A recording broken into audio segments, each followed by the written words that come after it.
Hello friends, welcome back. इस video में हम डिस्कस करने जा रहे हैं लूसेंट ऑब्जेक्टिव के तहत केमिस्ट्री के पार्ट को। और इसमें आज का हमारा थर्ड चैप्टर है केमिस्ट्री में रेडियो सक्रियता यानी रेडियो एक्टिविटी। चलिए देखते हैं इससे रिलेटेड कौन कौन से क्वेश्चन पूछे गए हैं।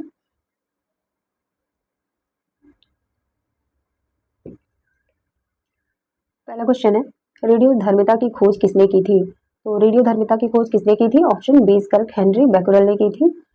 अगला क्वेश्चन है, रेडियो सक्रियता किसका गुण है? इलेक्ट्रॉनों का, प्रोटॉनों का, न्यूट्रॉनों का या नाभिक का? तो रेडियो सक्रियता जो है ये किसका गुण होता है? ऑप्शन डी करेक्ट, नाभिक का। अगला क्वेश्चन है, रेडियो सक्रिय परिवर्तन में भाग लेता है। तो रेडियो सक्रिय परिवर्तन में भाग लेता है क्या? ऑप्शन सी इज करेक्ट, परमाणु का नाभिक जो होता है वो रेडियो सक्रिय परिवर्तन में भाग लेता है। नेक्स्ट क्वेश्चन है, किसी परमाणु के स्थायी नाभिक में प्रोटॉनों की संख्या होती है, कितनी होती है? ऑप्शन सी इज करेक्ट, न्यूट्रॉनों की संख्या से कम होती है। क्या? क्वेश्चन रिपीट करते हैं कि किसी परमाणु के अस्थायी नाभिक में प्रोटॉनों की संख्या क्या होती है? न्यूट्रॉनों की संख्या से कम होती है। नेक्स्ट क्वेश्चन है, रेडियो धर्मिता की यूनिट क्या है? रेडियो धर्मिता की जो यूनिट होती है रेडियो एक्टिविटी की यूनिट क्या होती है? ऑप्शन डी करेक्ट, क्यूरी होती है। नेक्स्ट क्वेश्चन है, रेडियो धर्मी तत्व किसका उत्सर्जन करते हैं? रेडियो धर्मी तत्व किसका उत्सर्जन करते हैं? Option B correct, alpha beta और गामा रेज का। ठीक है, अगला क्वेश्चन है, अल्फा और बीटा किरणों की खोज किसने की थी? तो अल्फा और बीटा किरणों की खोज किसने की थी? ऑप्शन सी करेक्ट, रदरफोर्ड ने की थी। नेक्स्ट है, किस वैज्ञानिक ने गामा किरणों की खोज की थी? तो गामा किरणों की खोज किसने की? रदरफोर्ड ने। यानी अल्फा, बीटा और गामा तीनों ही किरणों की खोज किसने किया? ऑप्शन बी रदरफोर्ड ने। नेक्स्ट,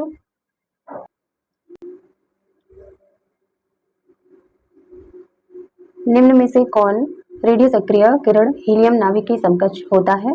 तो रेडियो सक्रिय किरण हीलियम नाभिक की समकक्ष होता है, कौन होता है? अल्फा, गामा, बीटा या इनमें से कोई नहीं। ऑप्शन क्या सही हो जाएगा? ऑप्शन इज करेक्ट, अल्फा किरण जो होता है वो रेडियो सक्रिय किरण हीलियम नाभिक की समकक्ष होता है। नेक्स्ट है, नाभिक से निकलने वाले विकिरणों में किसकी वेधन क्षमता सर्वाधिक होती है? तो वेधन क्षमता किसकी सर्वाधिक हो जाएगी? हमेशा याद रखिएगा, इंपॉर्टेंट क्वेश्चन है, गामा किरणों की वेधन क्षमता सबसे अधिक होती है। नेक्स्ट है, अल्फा किरणें हैं क्या है? H plus ion, H helium plus double plus ion या इलेक्ट्रॉन या प्रोटॉन। तो क्या हो जाएगा? ऑप्शन हमारा कौन सा सही हो जाएगा? अल्फा किरणें क्या होती हैं? Helium ion. ठीक है, अगला है, अल्फा किरणों पर उपस्थित आवेश है क्या होता है? अल्फा किरणों पर उपस्थित आवेश क्या होता है? ऑप्शन इज करेक्ट, 2 इकाई धन आवेश होता है। ठीक है, अगला है, बीटा किरणें बनी होती हैं। बीटा किरणें किसकी बनी होती हैं? ऑप्शन बी करेक्ट, ऋण आवेशित कणों से बनी होती हैं। अगला क्वेश्चन है, निम्नलिखित में से किसके उत्सर्जन से समभारिक यानी आइसोबार्स का निर्माण होता है? तो किसके उत्सर्जन से समभारिक यानी आइसोबार का निर्माण होता है? ऑप्शन बी करेक्ट, बीटा किरण से।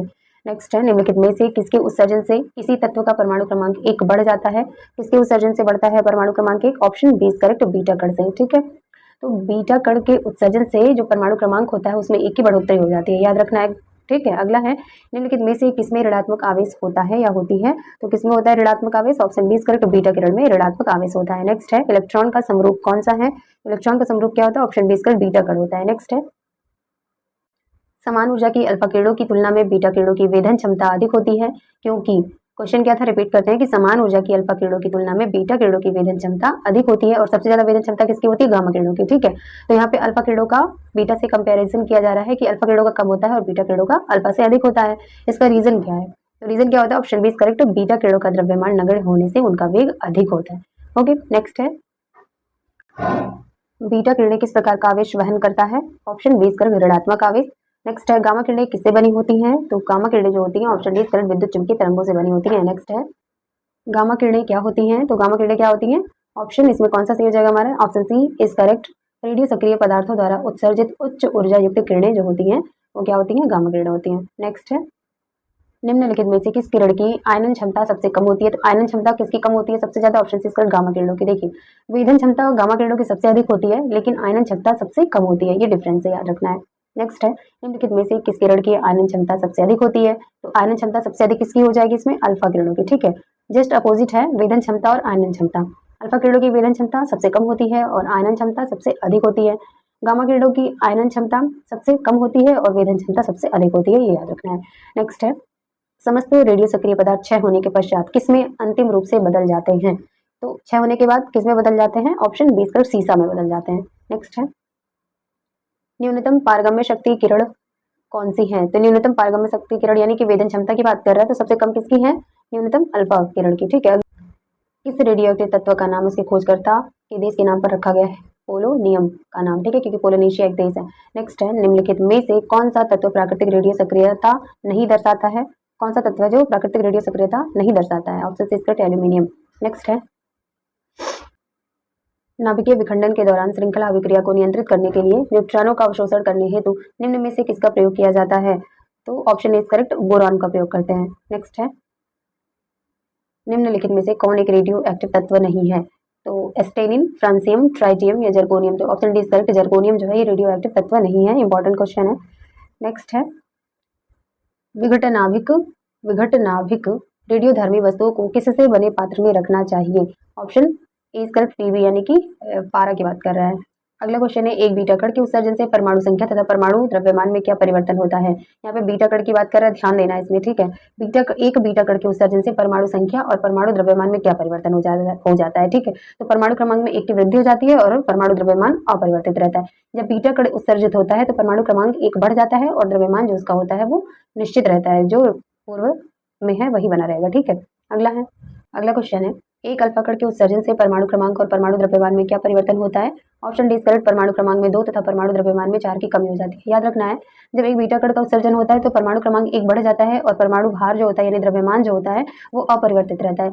लेकिन अगर बात करें एक अल्फा कण के उत्सर्जन से, तो एक अल्फा कण के उत्सर्जन से क्या होता है, हमेशा कमी होगी, ये ध्यान रखना है। पहली बात तो कमी क्या होती है, परमाणु क्रमांक में 2 की कमी और परमाणु द्रव्यमान यानी परमाणु भार में 4 की कमी हो जाती है, ठीक है, याद रखना है। नेक्स्ट अगला क्वेश्चन है, 11 Na मतलब सोडियम होता है, तो 11 सोडियम 22 से एक बीटा उत्सर्जन के बाद बनने वाला पदार्थ क्या होगा? तो ऑप्शन ए करेक्ट, मैग्नीशियम होगा, क्योंकि देखिए एक बीटा कण के उत्सर्जन से क्या होता है, परमाणु क्रमांक में 1 की वृद्धि हो जाती है। तो परमाणु क्रमांक जो यहाँ नीचे लिखा होता है वो परमाणु क्रमांक होता है, तो यहाँ पे 1 की वृद्धि यानी 12 हो जाएगा। तो 12 किसका होता है, सोडियम का परमाणु क्रमांक 11 और मैग्नीशियम का 12 होता है, तो मैग्नीशियम हमारा आंसर हो जाएगा, वेरी इजी।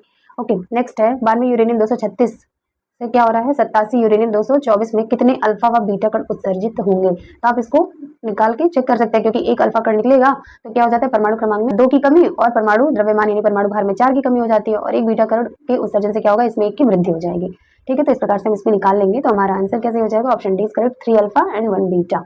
नेक्स्ट है, यदि किसी रेडियोधर्मी पदार्थ की मात्रा को 2 गुना कर दिया जाए तो रेडियोधर्मी क्षरण की दर क्या हो जाएगी? तो हमारा आंसर कैसे हो जाएगा, ऑप्शन ए करेक्ट, अपरिवर्तित रहेगी। क्वेश्चन रिपीट करते हैं, यदि किसी रेडियोधर्मी पदार्थ की मात्रा को 2 गुना कर दिया जाए तो रेडियोधर्मी क्षरण की दर क्या होगी, अपरिवर्तित ही रहेगी। नेक्स्ट क्वेश्चन है, यदि 92 यूरेनियम 238 विघटित होकर 91 प्रोटैक्टिनियम 234 बनाता है तो कितने अल्फा और बीटा कणों का उत्सर्जन हुआ है? तो देखिए रूल आपको पता है, आप इसको चेक कर लीजिएगा। अल्फा कण निकलेगा तो परमाणु क्रमांक में क्या होगा, 2 की कमी और परमाणु भार में 4 की कमी होगी, और बीटा कण निकलेगा तो परमाणु क्रमांक में 1 की वृद्धि हो जाएगी और परमाणु भार अपरिवर्तित रहेगा, ठीक है। तो चेक कर लीजिएगा। तो इस प्रकार से जो है जब हम निकाल लेंगे तो हमारा आंसर क्या आ जाएगा, ऑप्शन इज करेक्ट, 1 अल्फा और 1 बीटा, ठीक है। 1 अल्फा कैसे आएगा, जब हम चेक करेंगे, अगर क्या होता है कि परमाणु क्रमांक में 2 की कमी और परमाणु भार में 4 की कमी हो रही है, तो हमें पता चलेगा कि एक अल्फा कण का उत्सर्जन हुआ है, और अगर परमाणु क्रमांक में 1 की वृद्धि हुई है और ये परमाणु भार या परमाणु द्रव्यमान जो है अपरिवर्तित है, तो एक बीटा कण उत्सर्जित हुआ है। तो इस प्रकार से हमें पता चल जाएगा, ठीक है। ये तरीका है, आप इसको निकाल के चेक कर लीजिएगा। नेक्स्ट है, रेडियोधर्मी पदार्थ का आधा जीवन काल 70 दिन का है, उसी पदार्थ का 1 ग्राम कितने दिन बाद 0.25 ग्राम रह जाएगा? कितने दिनों बाद, ऑप्शन इज करेक्ट, 140 दिन बाद।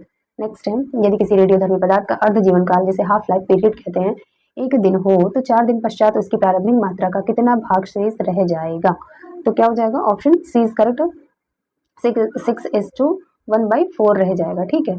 अगला है, एक रेडियोएक्टिव पदार्थ की अर्धायु 4 महीने है, इस पदार्थ के 3/4 भाग का क्षय होने में समय लगेगा, कितना समय लगेगा? ऑप्शन सी इज करेक्ट, 8 महीने लगेगा। नेक्स्ट है, वह प्रणाली क्या कहलाती है जो प्रागैतिहासिक पदार्थों का काल निर्धारित करने के लिए विघटन नाभिकता जिसे रेडियो एक्टिविटी कहते हैं का प्रयोग करती है? तो किसका, ठीक है, वह प्रणाली क्या है, कार्बन काल प्रणाली, ठीक है। अगला है, पृथ्वी की आयु का आकलन किया जाता है, तो पृथ्वी की आयु का आकलन कैसे करते हैं? पृथ्वी की आयु का आकलन करने के लिए हम यूरेनियम डेटिंग विधि का प्रयोग करते हैं। नेक्स्ट है, रेडियो कार्बन काल निर्धारण किसकी आयु का आकलन करने के लिए प्रयुक्त किया जाता है? ऑप्शन सी इज करेक्ट, जीवाश्म का। नेक्स्ट है, सबसे पहले रेडियो सक्रियता शब्द का प्रयोग किया था, किसने किया था? Option A is correct, Henry becquerel ने किया था। नेक्स्ट है, यूरेनियम विखंडन की सतत प्रक्रिया को जारी रखने के लिए किस कण की जरूरत होती है? Option C is correct, neutron की। नेक्स्ट है, परमाणु बम का आविष्कार किसने किया था? Option C is correct, Otto Hahn ने किया था। नेक्स्ट है, परमाणु शक्ति संयंत्र किस सिद्धांत पर काम करता है? ऑप्शन ए इज करेक्ट, विखंडन अभिक्रिया पर काम करता है। नेक्स्ट है, किस प्रकार की अभिक्रिया से सबसे अधिक हानिकारक विकिरण पैदा होता है? तो किस प्रकार की क्रिया से होता है? ऑप्शन बी इसका विखंडन अभिक्रिया से। नेक्स्ट है, निम्नलिखित में से कौन सा सौर ऊर्जा का स्रोत है? सौर ऊर्जा का स्रोत क्या है? ऑप्शन बी इज करेक्ट, नाभिकीय संलयन। ठीक है, नाभिकीय संलयन से ही सौर ऊर्जा मुक्त होती है। नेक्स्ट है, नाभिकीय संयंत्रों में ग्रेफाइट का प्रयोग या उपयोग किया जाता है, किस रूप में करते हैं? ऑप्शन सी इज करेक्ट, विमंदक के रूप में करते हैं ग्रेफाइट की छड़ों का प्रयोग नाभिकीय संयंत्रों में। ठीक है, अगला है, न्यूक्लियर रिएक्टरों में विमंदक और प्रशीतक दोनों की तरह प्रयुक्त होने वाला पदार्थ कौन सा है? क्या हो जाएगा हमारा answer? Option B is correct, भारी पानी। ठीक है, जिसे D2O बोलते हैं। नेक्स्ट है, अगला क्वेश्चन है, रेडियोधर्मिता मापी जाती है, किससे नापी जाती है? गीगर वूलर काउंटर के द्वारा। नेक्स्ट है, हाइड्रोजन बम किस सिद्धांत पर कार्य करता है? तो हाइड्रोजन बम जो होता है वो ऑप्शन डी अनियंत्रित संलयन अभिक्रिया के सिद्धांत पर कार्य करता है, और परमाणु बम जो होता है वो अनियंत्रित विखंडन अभिक्रिया के सिद्धांत पर कार्य करता है। ठीक है, अगला है, हाइड्रोजन बम विकसित किया था, तो हाइड्रोजन बम किसने विकसित किया था? Option A correct, Edward Teller द्वारा विकसित किया गया था। नेक्स्ट है, रेडियोधर्मी पदार्थ में किस दौरान कोई परिवर्तन या द्रव्यमान या आवेश में नहीं होता है? किस दौरान नहीं होता है? वाई।